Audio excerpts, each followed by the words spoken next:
सोलापुरातून एक महत्त्वाची बातमी। काँग्रेस नेते राहुल गांधींच्या विरोधात वंचितनं आंदोलन केलेलं आहे। राहुल गांधींच्या आरक्षणाविरोधी वक्तव्याचा निषेध करण्यात आला। शहरातील आंबेडकर चौकामध्ये वंचितच्या वतीने आंदोलन करण्यात आलं। आंदोलकांनी राहुल गांधींच्या विरोधात जोरदार घोषणाबाजी केलेली आहे। राहुल गांधींसह खासदार प्रणिती शिंदे यांचा देखील विरोध करण्यात आला।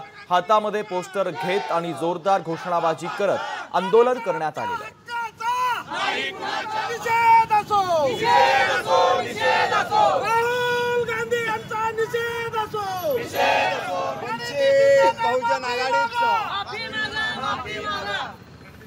सोलापूरच्या खासदार प्रणिती शिंदे यांच्या नेत्यांनी जे आरक्षण विरोधीचं वक्तव्य केलेलं आहे, खऱ्या अर्थानं हे निषेधार्ह आहे। राखीव जागेवरून निवडून आलेल्या प्रणिती शिंदेनी याचा जाब आपल्या राष्ट्रीय नेत्याला विचारणं गरजेचं आहे। मुळात आपण आरक्षणाच्या जागेवर निवडणूक लढवतो आणि आपला नेता आरक्षण विरोधी भूमिका घेतो, याचा जाब त्यांनी विचारला नाही तर तुम्हाला आरक्षित जागेवर उभारण्याचा अधिकार नाही।